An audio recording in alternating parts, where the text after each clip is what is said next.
우리의 삶에 아주 편리함을 가져다 주고 있습니다. 스마트폰 하나면 거의 많은 일들을 해결할 수 있습니다. 그러나 그만큼 우리의 삶은 단순하지 않고 복잡해지고 있으며 신경 쓸 일과 또 스트레스 받을 일이 더 많아지고 있습니다.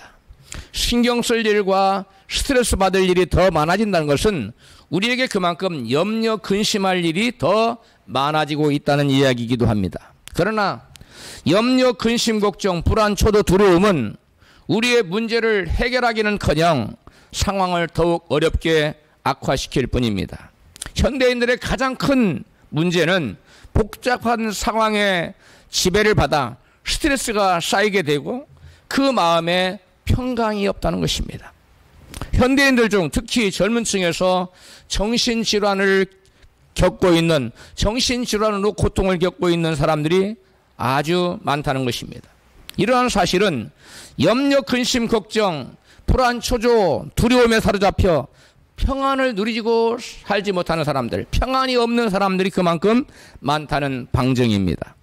현대인들에게 그만큼 절실한 것이 삶을 살아가는 데 있어서 마음의 평안이라고 할 수 있습니다.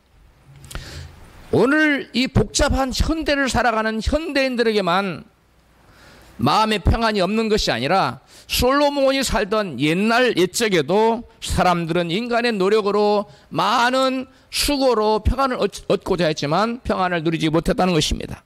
전도서 2장 22절입니다. 같이 읽습니다. 사람이 해 아래서 수고하는 모든 수고와 마음에 쓰는 것으로 소득이 무엇이랴. 일평생에 근심하며 수고하는 것이 슬픔뿐이라 그 마음이 밤에도 쉬지 못하나니. 아멘. 솔로몬은 사람이 일평생 근심하며 수고해 얻은 것이 슬픔뿐이며 그 마음에 무엇을 누리지 못한다고요? 평안을 누리지 못한다고 기록했습니다. 그렇다면 사람들이 평안을 얻지 못하고 염려, 근심 그리고 슬픔 속에 사는 원인이 무엇일까요? 마태복음 본문에서 예수님께서는 사람이 염려하고 근심하고 걱정하며 사는 원인을 크게 세 가지로 우리에게 말씀해 주고 계십니다. 가장 먼저는 사람이 염려 근심하는 최우선 원인은 인생의 주권을 스스로 가지고 살기 때문이라고 말씀합니다. 본문 마태복음 6장 24절에 같이 읽습니다. 한 사람이 두 주인을 섬기지 못할 것이니 너희가 하나님과 재물을 겸하여 섬기지 못하느니라. 그러므로 너희는 목숨을 위하여 무엇을 먹을까, 무엇을 마실까, 몸을 위하여 무엇을 입을까 염려하지 말라. 공중의 새를 보라. 심지도 거두지도 않되 너희 천부께서 기르시나니 너희는 이것들보다 귀하지 아니하냐. 아멘. 예수님께서는 본문에서 사람이 두 주인을 섬길 수 없다고 말씀하십니다.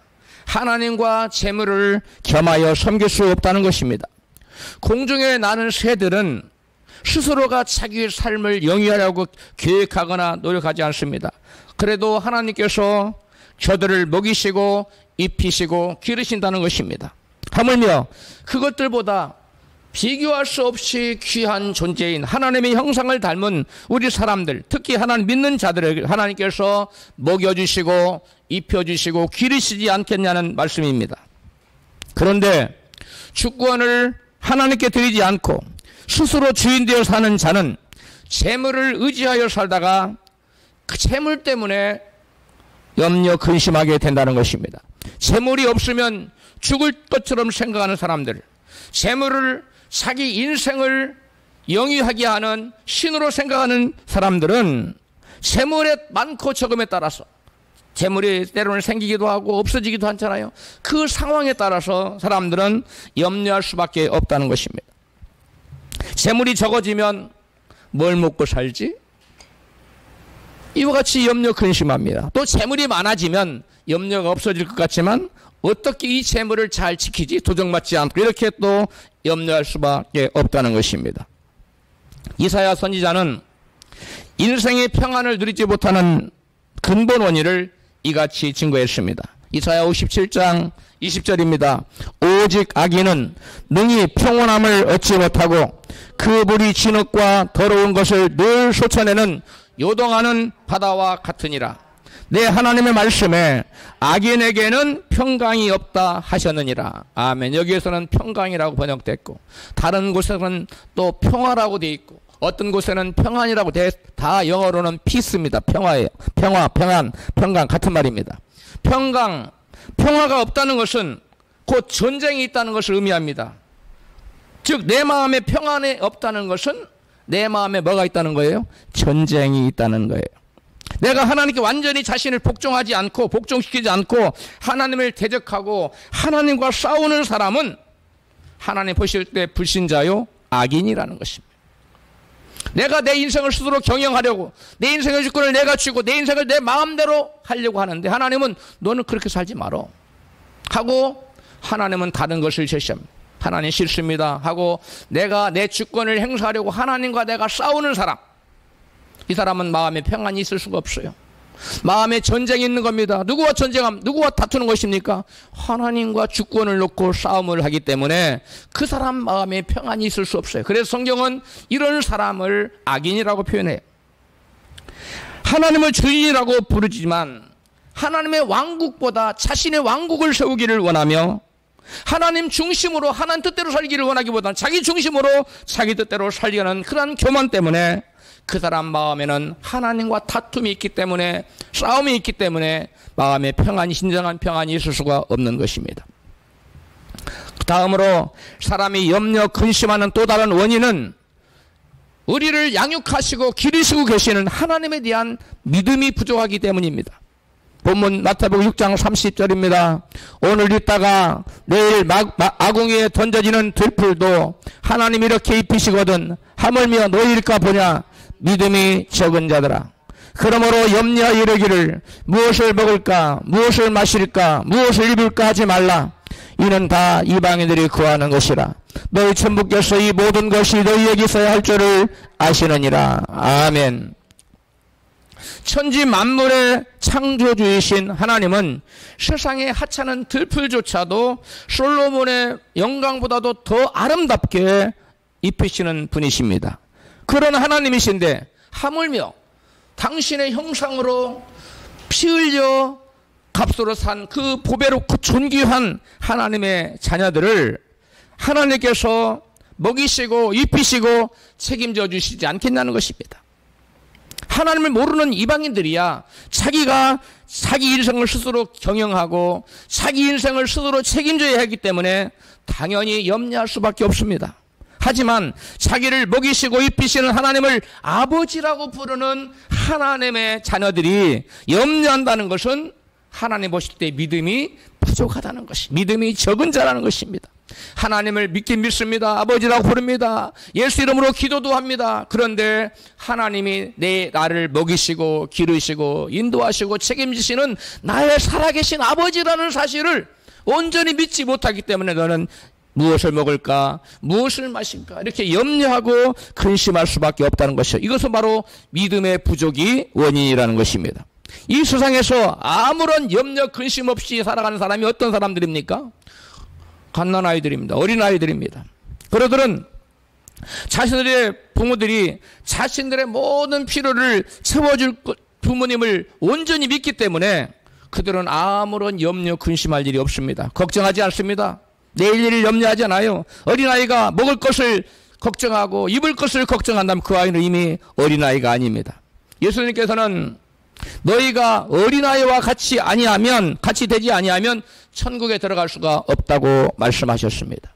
어린아이의 특징은 부모님을 온전히 뭐 한다는 거예요? 의지한다는 거예요. 부모님을 온전히 믿는 특성을 가지고 있습니다. 천국은 어린아이들이 자기를 길러주는 아버지를 부모님을 믿듯이 하나님을 자기를 먹이고 입히시는 보호하시고 책임지시고 길러주시는 아버지로 믿는 자들이 가는 곳입니다. 할렐루야.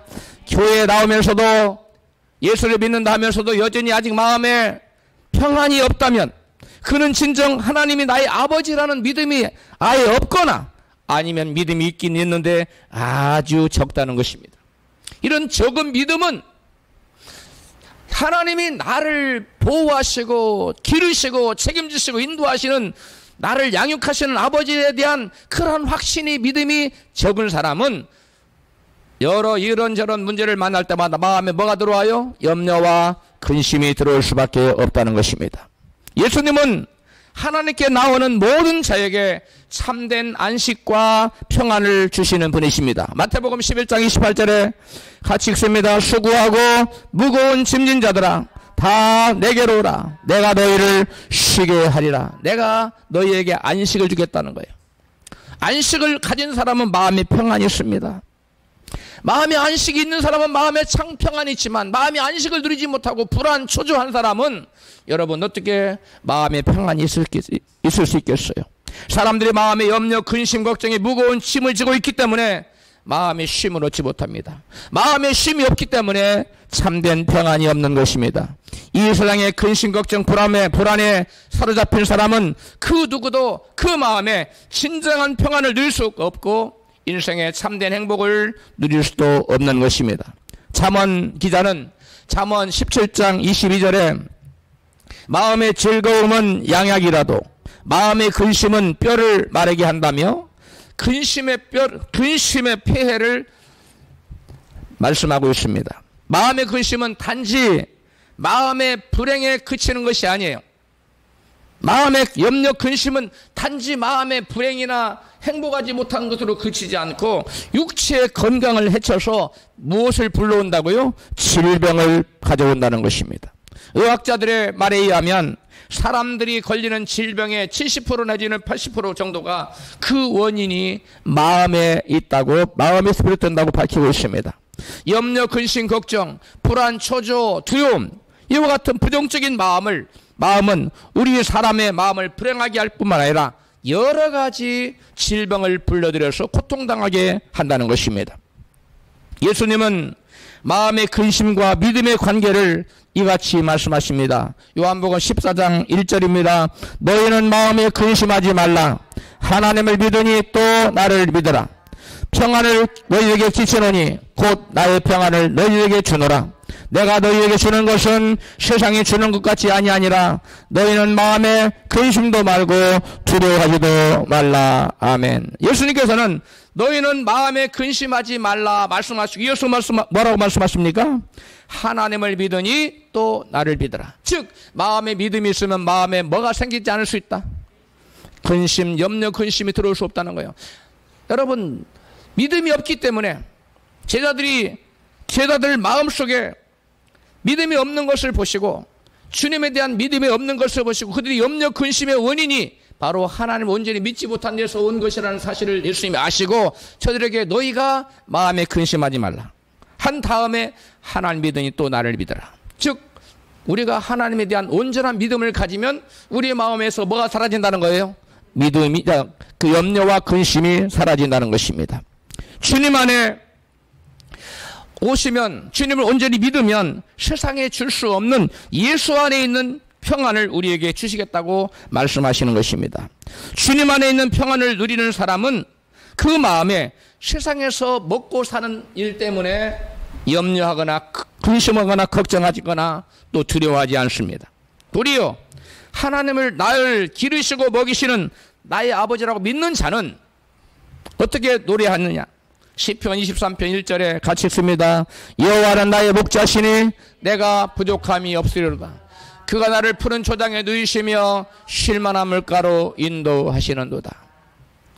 우리가 뭐가 풍성해서 재물이 풍성해서 가진 것이 많아서 형편이 넉넉해서 부족함을 느끼지 않는 것이 아니라 뭐하기 때문에 하나님을 나의 목자로 푸른 초장으로 쉴만한 물가로 인도하시는 분이 나의 아버지 하나님이라고 믿는 사람에게는 이러한 고백이 터져 나온다는 것입니다. 할렐루야.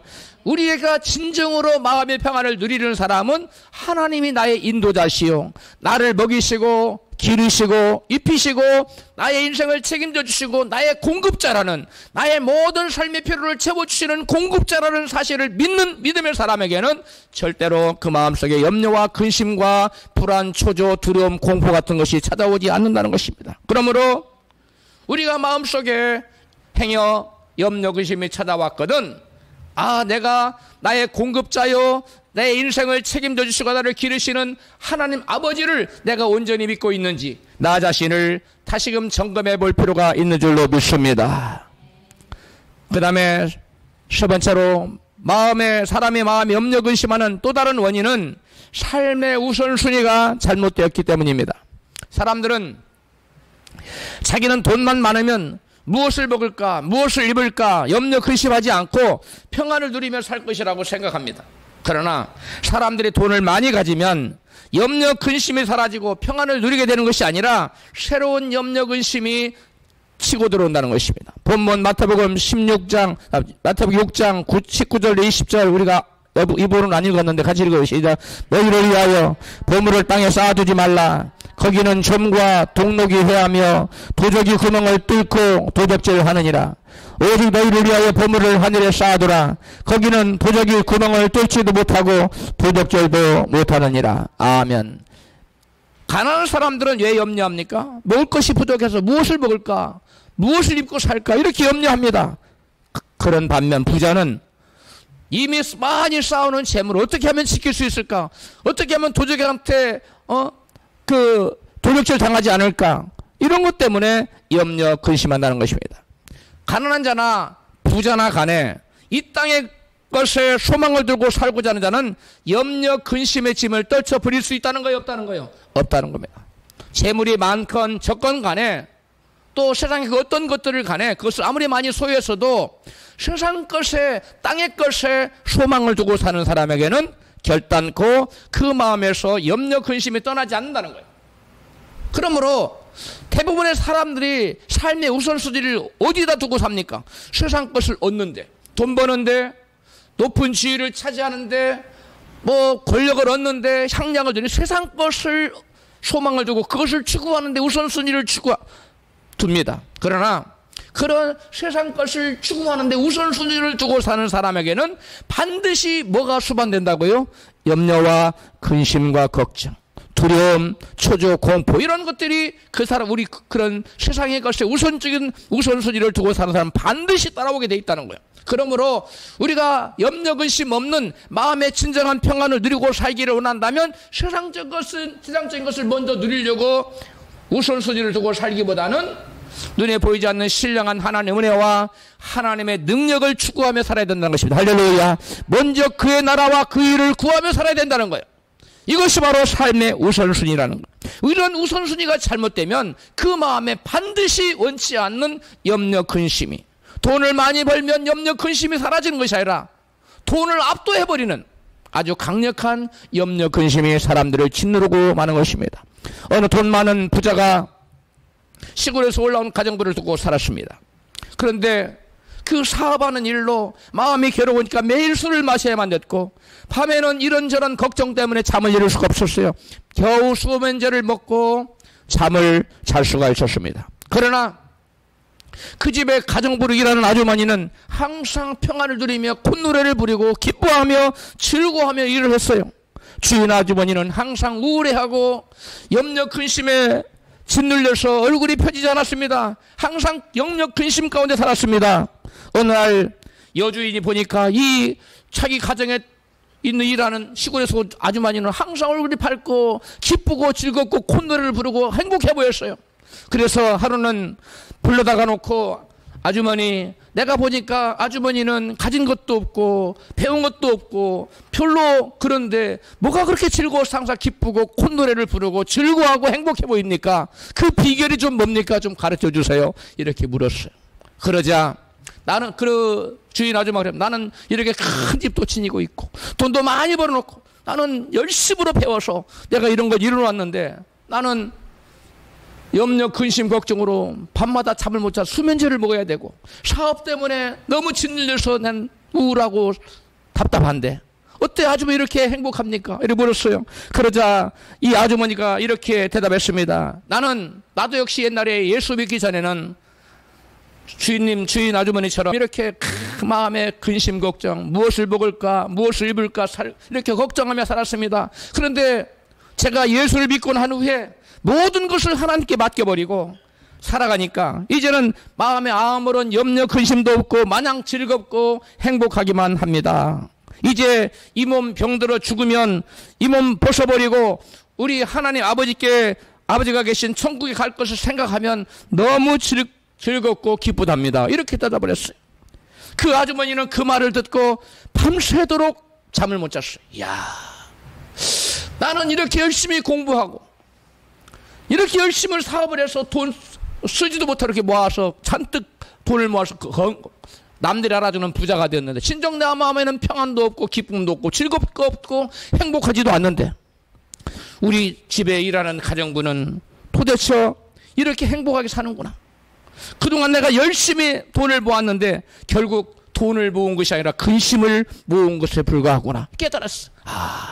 깨닫고 나도 이제 더 이상 이러한 돈이 있으면 행복할 것 같았는데 돈이 내게 인생을 행복을 주는 것이 아니라 염려 근심과 우울한 것을 가져다 주니 이걸 때려쳐버리고 나도 저 아주머니 따라서 예수 믿어야 되겠다 결단했어요. 할렐루야.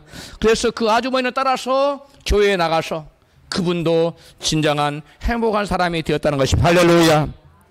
이 부자 여인이 엄청난 돈을 벌었지만 평안을 누리지 못하고 염려하고 슬퍼하며 우울해하며 삶을 살았던 원인은 바로 평안을 누리지 못하고 근심 속에 살았던 원인은 삶의 우선순위가 잘못되었기 때문에 돈이면 성공하면 행복할 것이라고 생각하고 세상에 땅의 것을 열심히 먼저 찾았어요. 그러나 이 가정부 아주머니는 땅의 것을 먼저 추구하는 것이 아니라 교회 나가서 하나님을 영화롭게 하는 예배드리는 일을 우선시하고 기도하는 일을 우선시하고 이 신앙생활에 하나님을 기쁘시게 하는 그 나라와 그 일을 구하는 일에 우선시했더니 여러분 이 아주머니는 진정한 행복을 누릴 수 있었던 것입니다. 할렐루야. 그러므로 진정 우리가 행복을 누리기를 원하는 사람이라면 누구를 막론하고 땅에 썩어 없어질 세상 것을 추구하는데 우선순위를 주고 그것을 먼저 추구하느라고 달려가지 말고 그것을 뒤로 하고 먼저 그 나라와 그 일을 구해야 될 줄로 믿습니다. 그러면 하나님께서 이 모든 것을 더하시는 주님 말씀대로 우리가 필요한 모든 것 돈뿐만 아니라 진정한 마음의 즐거움과 기쁨과 행복도 모든 것을 다 주시는 줄로 믿습니다. 세상에 필요한 모든 것뿐만 아니라 하나라 영생의 세계에 들어가서 영원한 상급도 하나님이 주시는 줄로 믿습니다. 그럼 우리는 세상에 땅이 없어질 거, 썩어 없어질 거 이런 것에 여러분 우리가 마음을 두고 그것을 쫓느라고 우선시하고 쫓아갈 것이 아니라 영원한 것을 위하여 하나님 나라와 그의 의를 위해서 쫓아가는 저와 여러분 되어야 될 줄로 믿습니다. 이제 그렇다면 우리가 염려 근심을 벗고 평안을 얻으려면 어떻게 해야 될까요? 가장 먼저 무엇보다도 먼저 염려 근심 벗고 평안을 얻으려면 내 인생의 주권을 하나님께 주님께 넘겨드려야 합니다. 내 인생의 주권을 주님께 넘겨드린다는 것은 곧 내가 스스로 내 인생의 주인이 되어서 내 인생을 경영하려 들지 않는다는 거예요. 내 인생의 운전대를 내가 붙잡고 이리 갈까 저리 갈까 하는 고민하는 것이 아니라 내 인생의 운전대를 누구에게 맡기고 우리 주 예수님께 맡기고 주여 제 인생을 경영하여 주시고 제 인생의 운전대를 주님이 운전하여 주시옵소서. 할렐루야. 이것이 바로 인생의 주권을 주님께 넘기는 사람이에요. 이 사람은 자기가 자기 인생 자기 마음대로 살아가려고 하나님과 다투지 않아요. 기도하여 성령의 감동 주시는 대로 때로는 또 강단에 선포된 말씀대로 그 말씀대로 순종해서 가기만 하면 그 자기 인생을 자기가 경영한 것이 아니라 누가 대신 경영해줘요? 우리 하나님의 경영 대신에 경영해주고 내가 운전대를 참 어디로 가야 될지 골치 아픕니다. 머리가 아픕니다. 그리고 이 길로 가서 과연 제대로 된 길인지 가다가 또 막다른 길 없음 막힘 그런 곳이 나올 수 있는 것을 다 우리는 방지할 수 있어요. 예수님은 어디가 길이 막혔고 어디가 뚫린 길인 것을 다 압니다. 그래서 우리가 알지 못하는 좋은 길로 축복된 길로 여러분 우리를 인도해 줄 줄 믿습니다. 이것이 바로 내 인생의 주권을 예수님께 넘긴 사람들이 받아들이는 참 기쁨이요 참된 감사요 참된 행복인 줄로 믿습니다. 그러나 내가 내 인생의 주권을 스스로 쥐고 내 인생을 스스로 경영하고 운전하고 들면 여러분 여러 가지 복잡한 일이 발생하고 또 마음의 기쁨도 사라지고 그것이 해결이 안 되니까 또 마음의 슬픔도 오고 불행한 것입니다. 바울이 자기가 자기 인생을 스스로 주관하려고 할 때 자기가 엄청난 고난을 당했다고 이같이 고백합니다. 고린도후서 1장 8절입니다. 형제들아 우리가 당한 환난을 너희가 알기를 원하노니 심에 지나도록 심한 고생을 받아 살 소망까지 끊어지고 우리 마음에 사형 선고를 받을 줄 알았으니 이유는 그 이유는 우리로 자기를 의뢰하지 말고 나 스스로를 의뢰하지 말고 오직 하나님만 의뢰하게 하려 하심이라. 아멘. 여러분 사도 바울처럼 많이 배운 사람 어디 있어요? 사도 바울처럼 똘똘한 사람 어디 있어요? 그만큼 지식이 많은 사람, 그만큼 지혜가 많은 사람, 그만큼 능력이 많은, 그만큼 가문이 좋은 사람, 여러분 그 당시에 손꼽을 정도였습니다. 최고의 석학이었습니다. 사도 바울은 세상에서 성공하려면 얼마든지 성공적인 그러한 자리에 성공 궤도를 달리고 있었어요. 그러한 똑똑한 사도 바울이 여러분 하나님의 사역을 할 때에도 처음에는 자기의 지혜와 능력으로 하려고 했어요. 그러니까 하나님께서 불효키로 그랬어요. 많은 환난을 당했는데 오늘 본문에 보니 오늘 바울의 증거를 보니까 많은 환난을 받아. 어떤 환난이? 사형 선고를 받아서 마치 뭐가 될 만큼 사형 선고를 많이 받은 이제 우리는 죽었구나. 더 이상 살 길이 없구나. 그 정도로 바울에게 큰 환난이 닥쳤다는 거예요. 큰 문제가 닥쳤다는 거예요. 그런 상황에서 여러분 근심하지 않은 사람이 있습니까? 여러분 그런 상황 근심하지 않은 사람이 이제는 죽었구나 하는 상황에서 염려 근심할 수밖에 없죠. 왜? 하나님께서 이 하나님의 일을 하겠다고 나선 선교하겠다고 나선 이 바울에게 아시아에 가서 선교하는데 왜 이와 같이 엄청난 시련과 역경을 당하고 큰 환난을 당해서 마치 이제 도살할 양같이 죽임을 당한 그런 사형 선고를 받은 자같이 그런 상황에 내몰리게 되었습니까? 그것은 바울에게 하나님께서 너는 너 자신의 지혜를 의지하지 말아라. 너는 너 자신의 지식을 의지하지 말아라. 너는 더 이상 너의 경험을 의지하지 말아라. 너는 더 이상 너의 백그라운드를 의지하지 말고 오직 죽은 자를 살리시는 하나님만 의지하라. 할렐루야. 내 인생의 주권자이신 하나님만 의지하고 하나님께 묻고 하나님 인도함을 받아서 사역을 감당하거라. 이렇게 주님께서 바울이 자기 인생의 주권을 자기가 행사하려고 드니까 하는 것을 브레이크를 건 거예요. 마찬가지로 저와 여러분도 우리가 우리 인생을 삶을 사는 동안 내 인생의 주권을 하나님께 온전히 넘겨드리지 못하고 내가 내 인생을 주관하려고 할 때 이와 같이 바울이 당한 심한 환난을 당할 수 있고 그로 인해서 여러 가지 마음에 여러분 시험이 들고 근심과 염려, 두려움, 초조 같은 것이 찾아오게 되는 것입니다. 할렐루야. 여러분 믿는 자들이 반드시 기억하지 않으면 안 되는 중요한 사실은 주권자는 내가 아니라 누구시라고요? 나를 위해다 죽었다가 사신 나의 주인 되신 주님이 내 인생의 주권자라는 사실을 믿으십시오. 그리고 여러분 매일 고백하십시오. 거울을 바라보고 내 인생의 주권자는 하나님 더 이상 제가 아닙니다. 제 인생의 주권은 주님께 드렸습니다. 제 인생의 주권자는 오직 주님이십니다. 이렇게 고백하는 여러분 되시기를 주 이름으로 축복합니다. 믿는 자들이 무엇이든 자기 중심이 아니라 하나님 중심으로 내 뜻대로가 아니라 하나님 뜻대로 하고자 할 때 즉 나의 중심이 아니라 하나님 중심으로 하나님께 주권을 넘겨드리고 사는 자에게는 염려 근심이 틈탈 수가 없습니다.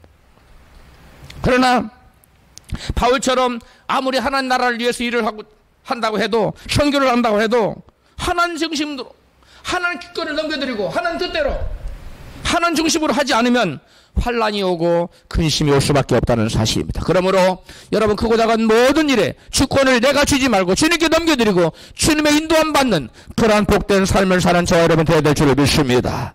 야고보 사도는 우리 스스로가 하나님의 주권을 무시하고 스스로 일생을 경영하러 들어서는 안 된다고 이같이 경고합니다. 같이 읽습니다. 너희 중에 오늘이나 내일이나 우리가 아무 도시에 가서 거기서 1년을 유하며 장사하여 일을 벌이라 하는 자들아. 이 자들은 누구예요? 자기 인생의 주권을 자기 가지고 있는 사람, 이렇게 말하는 사람들. 그러면 자기 주권을 하나님께 넘긴 사람들은 뭐라고 말합니까? 15절입니다. 시작. 너희가 도리어 말하기를 주의 뜻이면 우리가 살기도 하고 이것저것을 하리라 할 것이걸. 이것은 바로 나의 주권을 주님께 넘긴 사람의 고백이에요. 주님께 넘겨드린 하나님께 주권을 넘겨드린 사람은 15절처럼 고백합니다. 그러나 13절처럼 내가 아무 도시에 가서 1년을 유하고 아니면 3년을 유하고 무슨 장사를 해서 큰 이득을 보리라 이렇게 자기 마음대로 경영하는 사람은 이 사람은 바로 자기 주권을 자기가 여전히 쥐고 있는 사람이에요. 이 말씀에 비춰보면 여러분은 나의 주권을 하나님께 넘겼습니까? 아니면 여전히 내가 쥐고 있습니까? 넘겼습니다. 할렐루야. 예. 넘긴 자들에게 염려 근심이 없어요. 그러나 여전히 내가 아무 도시에 가서 1년을 유하고 5년을 유하고 뭐 무슨 장사를 해서 내 이렇게 하겠다고 자기가 스스로 인생을 경영하고 운전대를 잡고 나간 사람에게는 여러분 주권을 자기가 쥐고 있는 사람이기 때문에 여전히 근심 걱정이 떠날 날이 없어요. 항상 피곤하고 힘든 것입니다. 그 다음에 두 번째로 염려 근심 벗고 평안을 얻으려면 따라서 합시다. 하나님 믿고 그분께 기도로 맡기고 감사해야 된다. 이 두 번째 원리. 염려 근심을 벗어버리고 평안을 얻으려면 하나님 믿어야 돼요. 하나님 나의 양육자라는, 나를 먹이시고 입히시고 기르시는 그러한 나의 양육자요 공급자라는 사실을 믿고 그분께 기도로 모든 크고 작은 문제를 아뢰야 돼요. 아뢰고 감사해야 돼요. 할렐루야. 예수님께서는 모든 마음의 근심은 하나님 믿지 못한 데서 비롯된 것이라고 말씀해요. 요한복음 14장 1절 너희는 마음에 근심하지 말라. 하나님 믿으니 또 나를 믿어라. 너희가 나를 믿지 않기 때문에, 하나님 원죄를 믿지 않기 때문에 마음이 염려 근심한다는 것이. 27절 시작. 평안을 너희에게 끼치노니 곧 나의 평안을 너희에게 주노라. 내가 너희에게 주는 것은 세상에 주는 것 같이 아니하니라. 너희는 마음에 근심도 말고 두려워하지도 말라. 제가 그의 마음에 근심하는 이유는 믿음이 없는 데서 비롯된 것을 아시고 예수님은 나를 믿으라고 말씀하십니다. 모든 종류의 염려 근심은 하나님의 섭리와 계획과 하나님의 약속의 말씀과 하나님의 인격을 온전히 믿지 못한 데서 비롯된 것입니다. 우리가 누군가를 전적으로 신뢰하면 그 사람에게 문제를, 이것 좀 문제 좀 해결해 주세요 하고 더 이상 염려 근심합니까? 안 합니까? 내가 온전히 맡기다. 그 사람은 능력도 있어요. 그것을 해결할 만. 그리고 그 사람은 거짓말 치지 않아. 사기꾼이 아니야. 신실한 분이야. 그런 사람은 어떤 문제를 맡겨놓고 염려 근심해야 안 해요? 안 합니다. 그 사람 다 할 것이니까. 그런데 내가 저 사람을 과연 믿을 수 있을까? 저 사람 사기치지 않을까? 과연 저 사람이 그 능력, 그것을 해낼 수 있는 능력이 있을까? 의심한다면, 온전히 믿지 못한다면 맡기기도 어렵고 맡겨놓고서도 뭐가 떠나지 않아요? 염려 근심이 안 떠나요. 왜 그래요? 온전히 믿지 못한. 그래서 우리가 하나님을 향해서 내 인생을 온전히 책임질 것이라는 온전한 믿음이 있으면 우리는 염려할 필요가 있다 없다? 없다는 거예요. 그리고 하나님의 능력을 온전히 믿는 사람, 그리고 하나님은 사기치지 않고 거짓말하지 않고 신실하시는 하나님 사실을, 하나님 인격을 믿는 사람은 염려 근심할 필요가 있어요 없어요? 전혀 없는 것입니다. 그리고 우리가 염려 근심이 있다는 건 하나님에 대한 약속과 말씀과 그분의 능력과 그분의 인격을 의심하기 때문에 그래요. 그래서 예수님은 너희는 마음에 근심하지 말라 말씀하시고 하나님 믿으니 또 나를 믿으라고 말씀하는. 염려 근심을 떨쳐버리기를 원하는 자는 그 마음에 하나님에 대한 확실한 믿음을 가져야 될 줄 믿습니다. 우리 살고 계신 분에게 하나님에 대한 확실한 믿음을 가지십시오. 바울은 또 다른 오늘 본문에서 믿는 자들에게 염려 근심할 일이 생겼을 때 이같이 하라고 권면합니다. 빌립보 4장 6절입니다. 시작. 아무것도 염려하지 말고 오직 모든 일에 기도와 간구로 너희 구할 것을 감사함으로 하나님께 아뢰라. 그리하면 모든 죄악이 뛰어난 하나님의 평강이 그리스도 예수 안에서 너희 마음과 생각을 지키시리라. 아멘. 이 빌립보 4장 6절로 7절은 짧은 말씀이에요. 요절입니다. 외우시기 바랍니다. 그런데 이 짧은 말씀 속에 놀라운 진리들과 교훈들이 담겨져 있어요. 반드시 외워두면 성령께서 이 말씀을 가지고 우리를 인도하실 줄로 믿습니다. 하나님께서는 마치 우리의 기도 제목을 모르시는 것처럼 하나님께 우리의 기도 제목을 낱낱이 아뢰라고 말씀하십니다. 하나님은 우리가 무엇을 필요로 하는지, 어떤 일로 힘들어하는지 다 알고 계시지만 하나님께 그 내용을 아뢰라는 것입니다.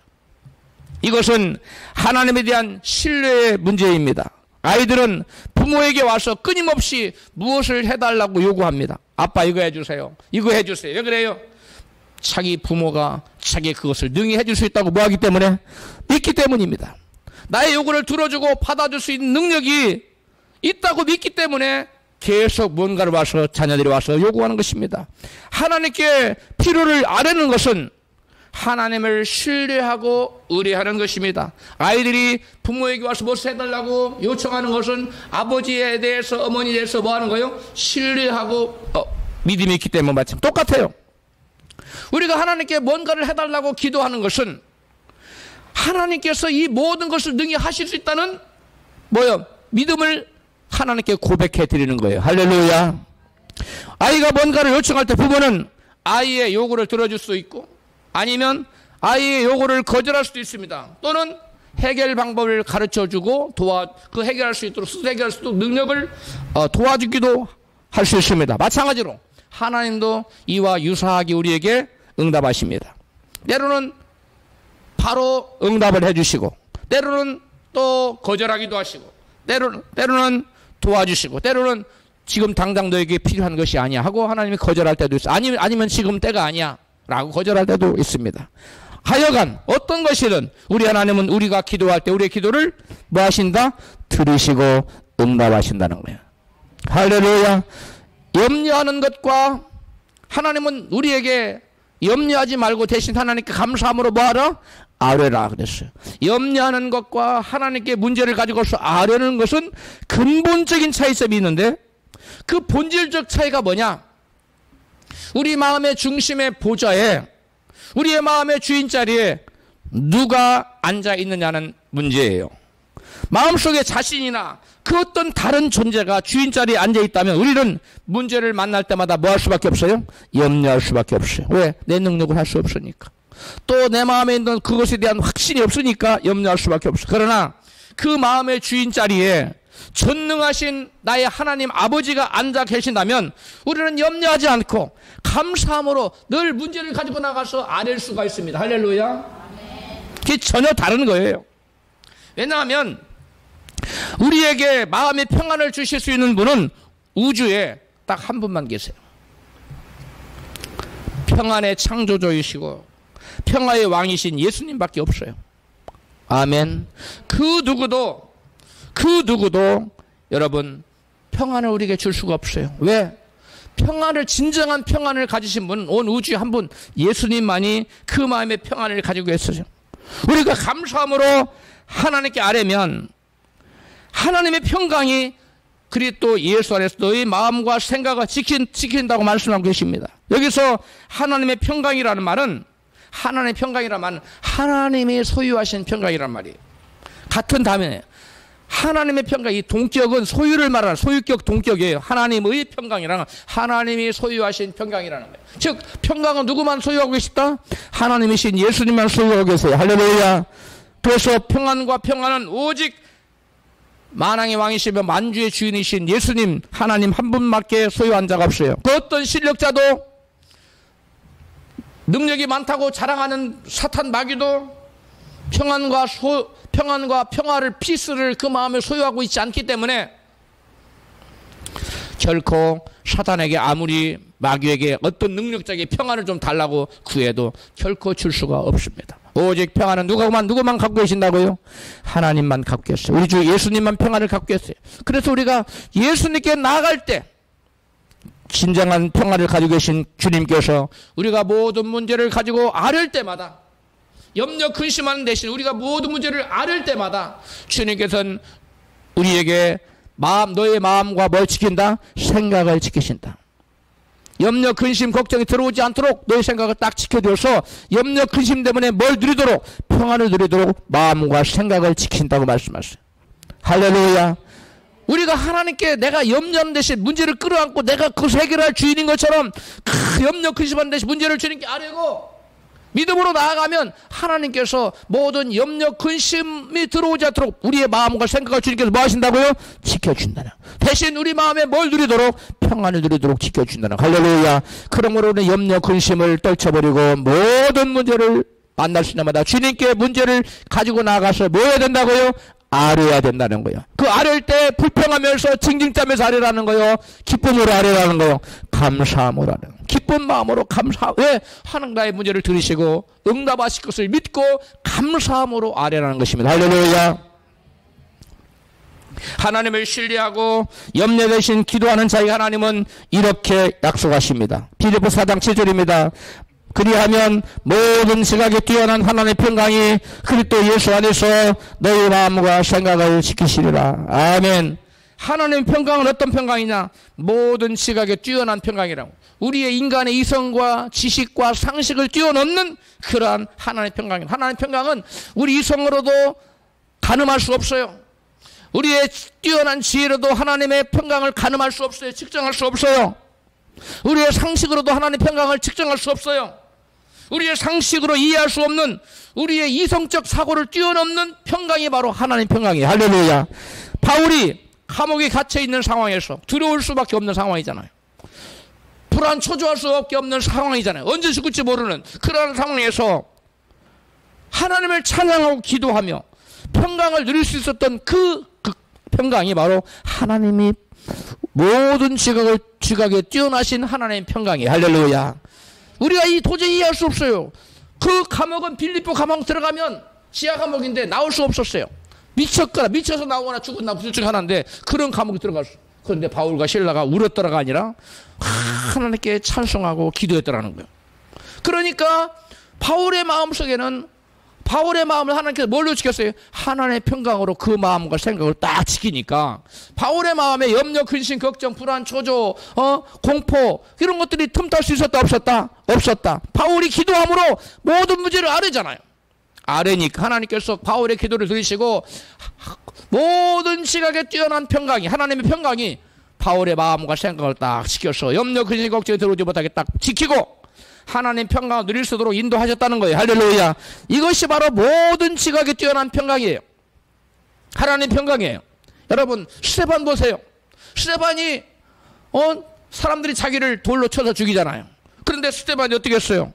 자신을 돌로 쳐서 죽이는 사람들을 위하여서 원망하거나 저주를 쏟아붓거나 하지 않고 돌려버렸어요. 하나님 저들이 알지 못하는 저들의 죄를 저렇게 돌리지 말라고. 그들 위해서 기도하고 중보하고 축복하지 않습니까? 이것은 우리의 인간의 지각을 뛰어넘고 우리 인간의 상식을 뛰어넘는 하나님의 평강이 그 마음속에 자리 잡지 않고는 결코 그런 일이 있을 수 있다 없다? 없는 거예요. 초조하고 막 두려워서 어쩔 줄 모르는 스데반이 그랬다면 어떻게 그들을 위해서 축복하고 저들의 죄를 저렇게 돌리지 말라고 할 수 있습니까? 그건 불가능한 거예요. 그런데 스데반이 그렇게 할 수 있었다는 것은 스데반의 마음을 하나님께서 뭐였다는 거예요? 마음과 생각을 지켰다는 거예요. 무엇이? 하나님의 평강이. 하나님의 평강이 스데반의 마음을 딱 지켜요. 그리고 염려, 근심, 걱정이 스데반의 마음을 차별도죠. 우리 모든 인간의 지각을 뛰어넘는 하나님의 그 놀라운 평강이 바울의 마음을 딱 붙들어 버리니까 바울이 아니라 스데반이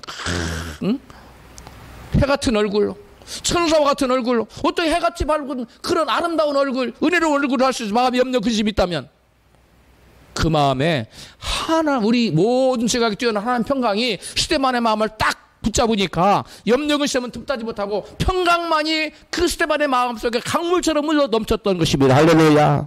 우리도 염려, 근심할 상황에 여러분 아무리 염려, 근심할 상황 스데반 같은 상황보다는 못하겠죠. 아무리 염려, 근심이 큰 상황도 바울처럼 깊은 감옥에 갇히는 상황보다는 못하겠죠. 그러면 우리가 그 어떤 큰 문제를 당해서 우울해하며 질질 짜고 낙심하고 절망하고 염려, 근심에 쌓일 필요가 있겠어요 없겠어요? 없습니다. 예. 모든 문제를 감사함으로 하나님을 사랑한다는 게 모든 것 삼년과 사는 줄을 믿습니다. 하나님 이것을 악을 손으로 바꿀 줄도 믿습니다 하면서 감사하며 기도로 막 아뢰기만 하면 하나님께서 우리의 염려, 근심으로 가득 찰 수밖에 없는 그런 상황에서 우리의 마음을 하나님의 모든 지각에 뛰어난 하나님의 평강이 우리의 마음과 생각을 뭐 하신다? 지키신다는 거예요. 할렐루야. 우리가 염려하는 대신 하나님 의리하고 기도할 때 하나님의 평강이 외부의 공격으로부터 우리를 지키신다는 것입니다. 이 말씀은 여전히 나를 향한 어떤 세력의 공격이 있다는 것을 뜻합니다. 기도했다고 해서 내가 처한 상황이 당장 달라지지 않을 수 있어요. 대부분 당장 달라지지 않습니다. 기도하면 곧 모든 상황이 곧 좋아지리라고 우리가 기대를 하고 기도하지만 그렇지 않을 수 있다는 것입니다. 그것은 하나님의 손에 달렸어요. 하나님의 주권의 문제예요. 그러나 하나님은 그러한 외부의 공격으로부터 나를 보호해 주시겠다고 약속하셔요. 어떻게 보호해 주시겠다고? 우리의 마음과 생각을 지켜주시겠다고 약속하십니다. 하나님에 대한 신뢰를 고백하는 것이 바로 기도예요. 아뢰는 거. 하나님 내게 이런 문제가 있어요. 근데 내가 이런 큰 문제를 당했는데 내가 이 문제를 해결할 능력이 없어요. 능력의 주 하나님께 문제를 가지고 옵니다. 하나님께 감사함으로 합니다. 하나님 사랑하는 자에게는 모든 것 삼려가여 손을 릴 줄 믿고 감사함으로 이 문제를 아뢰입니다. 할렐루야. 그러 하나 우리를 지키신다는 거예요. 할렐루야. 우리의 마음을 그 어려운 상황 속에서 말씀 붙들고 믿음으로 나아가면 하나님께서 우리가 마음과 생각이 평안을 잃지 않도록 우리의 마음과 생각을 지켜주시겠다는 거예요. 우리가 기도한다고 해서 기도한다고 해도 어쩌면 내 생각과 다르게 진행될 수 있어요. 이렇게 돼야 문제가 해결될 것 같은 전혀 문제 해결 오히려 더 악화되는 것으로처럼 보이는 길로 상황이 진행될 수 있습니다. 또 오히려 상황이 더 악화될 수도 있어요. 그러나 우리의 마음에 일어난 그런 마음의 요동, 전쟁 속에서 일부의 공격으로부터 하나님은 반드시 뭐 하도록 우리가 영적인 전쟁에서 승리하도록 염려 의심에 들어오지 못하고 하나님 평안을 딱 지키도록 하나님 우리를 지키시다는 하나님이 우리를 향한 분명한 약속이에요. 믿으시면 아멘 하세요. 하나님 내가 분명히 너희를 지켜주겠다. 너희 생각과 너희의 마음을 염려 근심하지 않고 하나님의 평강을 누리도록 내가 지켜주겠다 약속하셨어요. 할렐루야. 마지막으로 염려 근심 벗고 평안을 얻으려면 삶의 우선순위를 바뀌어야 됩니다. 바울은 예수 믿고 거듭난 성도들에게 이같이 권면합니다. 골로새 3장 1절입니다. 시작. 그러므로 너희가 그리스도와 함께 다시 살리심을 받았으면 위의 것을 찾으라. 거기는 그리스도께서 하나님 우편에 앉아 계시느니라. 위의 것을 생각하고 땅의 것을 생각하지 말라. 이 말씀은 예수 믿고 거듭난 성도들이 마땅히 어떠한 가치관을 가지고 살아가야 하는지를 보여주는 말씀입니다. 예수 믿고 거듭난 성도들은 땅에 있는 세상 것을 추구하지 말고 위에 있는 신령한 것을 추구하며 살아야 한다는 말씀이에요. 세상 것에 우선적인 가치를 두고 살아갈 것이 아니라 신령한 것에, 영적인 것에 하나님의 나라를 위해 먼저 우선순위로 그것을 먼저 추구하는 그러한 가치관을 가지고 살아야 한다는 것입니다. 할렐루야. 오늘 본문에서 예수님은 먼저 구할 것과 나중을 구할 것을 이같이 말씀하세요. 마태복음 6장 33절입니다. 그런즉 너희는 먼저 그의 나라와 그를 구하라. 그리하면 이 모든 것을 너희에게 더하시리라. 아멘. 먼저 구할 것이 뭐라고요? 하나님의 나라와 하나님의 의로움이에요. 이것을 우리가 먼저 구하면 우리가 필요로 하는 돈, 명예, 권세, 그 다음에 마음의 그 평안, 행복 이런 거 다 주시겠다는 거. 할렐루야. 그래서 우리가 행복을 다 파랑새를 잡기 위해서 쫓아간다. 행복의 파랑새로 잡히는 게 아니에요. 잡힐 듯 하지만 스치는 순간 달아나요. 행복의 파랑새를 우리 인간의 노력으로 세상 땅의 것을 구하는 것으로 구해 주어지지 않고 먼저 그의 나라와 그 일을 구하는 자에게 행복의 파랑새가 주어지는 줄로 믿습니다. 삶의 우선순위가 바로 잡힐 때 그곳에 평화의 왕 되시는 하나님께서 임하셔서 하나님 나라가 그곳이 성취되고 하나님 나라의 특징인 평화가 임하는 것입니다. 하나님 나라를 세우는 일보다 자신의 일을 우선하고 하나님의 의로움보다 자기의 유익을 우선하는 곳에 하나님의 평화가 임하지 않습니다. 왜? 그곳에 하나님 나라가 임하지 않기 때문에 그래요. 모든 일을 하나님께 아뢰라고 했습니다. 무슨 말이에요? 우리의 기도의 범위가 한정이 있다 없다. 우리의 기도의 범위가 한정이 있다 없다. 없다는 거예요. 어떤 큰 문제는 야 너무 큰 건 구하지 마라. 야 작은 문제는 네가 할 수 있으니까 구하지. 그게 아니에요. 크고 작은 모두. 어떤 사람은 너무 문제가 큰 것은 하나님 못 해줄 것 같아서 기도를 안 해요. 하나님 이건 못 할 거야. 또 좋은 것은 내가 이건 능히 할 수 있어. 기도할 게 있어요 없어요? 없어요. 그러나 믿음의 사람은 그게 아닙니다. 아무리 쉽게 보이고 당장 되어질 것이도 하나님이 함께 하시면 아지 않으면 틀어질 수 있다는 것을 가지고 하나님 이것이 온전하게 되도록 도와주세요. 이렇게 기도해요. 또 너무나 큰 문제, 태산 같은 문제예요. 그러나 사람으로 살 수 없을 때 누가 하실 수 있다? 하나님은 하실 수 있다는 믿음을 가지고 하나님께 믿음으로 기도하는 것입니다. 할렐루야. 모든 상황에 모든 일을 하나님께 아뢰라고 했기 때문에 우리가 염려할 상황은 단 하나도 남습니까? 안 남습니까? 안 남습니다. 모든 일을 하나님께 아뢰라고 했으니까 모든 일을 아뢰면 하나님께서 뭐 했다? 들으시고 알았다 오바 하고 책임지시고 너의 마음을 생각을 하나님 평강으로 지키시겠다고 약속하셨어요. 할렐루야. 구할 것을 감사함으로 하나님께 아뢰었어요. 뭘로? 감사함으로. 감사는 하나님께서 내게 주신 것을 헤아리는 것이 감사예요. 감사가 뭐라고요? 하나님께서 내게 베푸신 은혜를 헤아리는 거. 하나님 이것도 해주셨지, 이것도 해주셨지, 이것도 해주셨지. 이걸 제일 잘한 사람이 성경에 누구라고요? 다윗이에요.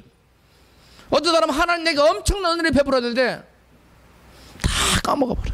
하나님 내게 뭘 해주셨어요? 하나님 원망해. 여러분 우리가 기도할 때 문제를 상할 때 하나님 이 일을 통해서 하나님 영광을 받으시고자 하는군요. 하는 사람한테 모든 것이 합력하여 서로 인도하셨지요. 전화위복으로 만들어줄 줄로 믿습니다. 악을 바꿔서 선으로 바꿔줄 줄로 믿습니다. 감사하며 하나님께 아뢰될 줄로 믿습니다. 원망하며 나가면 안 돼요. 징징짱하며 나가면 안 됩니다. 합력의 손을 주실 하나님을 믿고 감사함으로 아뢰십시오.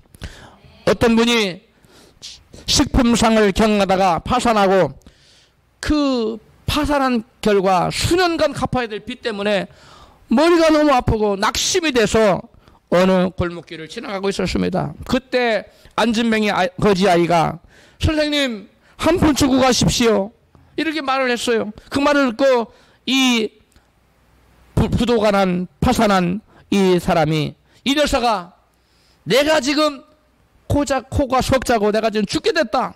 죽을 지경이다 내가 내 형편이. 그렇게 말하니까 안진뱅이 거지 아이가 이렇게 말했습니다. 선생님 그래도 선생님은 부자네요. 이렇게 대답했어요. 그래도 선생님 뭐라고요? 부자다. 그때 이 말을 들은 부도를 맞은 사람이 전 사장 이렇게 생각이 들더랍니다. 그렇다. 하여튼 나는 부자다. 너 같은 아들을 두지 않고 건강한 아들을 두었으니 부자요. 너처럼 안진뱅이가 되지 않고 두 다리로 멀쩡히 걸을 수 있으니 나는 부자다. 이런 생각이 들어서 자기에게 용기를 준 그 안진뱅이 거지 아이에게 호주머니를 다 털어서 있는 돈을 다 줬다는 거예요. 털어주면서 하는 말이 나는 네 말대로 부자가 될 것이다. 이렇게 말해주고는 그 후에 그래 나는 부자야. 나는 두 다리도 있고 자식도 성성한데 이렇게 생각을 하고 열심히 노력해서 나중에 제가 하여 다시 사업을 일으켰다는 꼭 간증했습니다. 할렐루야. 우리들이 많은 사람들이 가난하다고 불평합니다. 하지만 두 눈을 100억 주면 팔 사람이 있습니까? 이 중에? 아니 1000억이면 팔겠어요? 또 두 다리를 럭셔리 아파트 100채하고 바꾸겠어요? 두 다리 다른 사람한테 떼주고 럭셔리 아파트 100채 가질 사람이 있어요? 없잖아. 우리는 그만큼 엄청난 부자입니다. 여러분 믿음과 이재용의 재산과 그의 모든 지위와 밥 바꾼 사람 있겠습니까? 있습니까? 없잖아요. 그러면 우리가 얼마나 부자예요? 놀라운 부자 아닙니까? 그런데 우리는 왜 가능하다고 생각합니까? 왜 원망합니까? 감사하며 아뢰십시오. 우리가 하나님께 감사함으로 아뢰면 하나님의 내일의 길을 열어주세요. 닫힌 문을 열어주세요. 막힌 길을 뚫어주십니다. 하나님께는 우리가 알지 못하는 대책이 있고 길이 있음을 믿으십시오. 우리가 우리 인생의 주권을 주님께 드리고 하나님 믿고 기도하며 감사하며 삶의 우선순위를 바꾸면 모든 지각에 뛰어나신 하나님의 평강이 우리의 마음과 생각을 지켜주심으로 평강을 누리는 삶을 사시기를 주의 이름으로 축원합니다.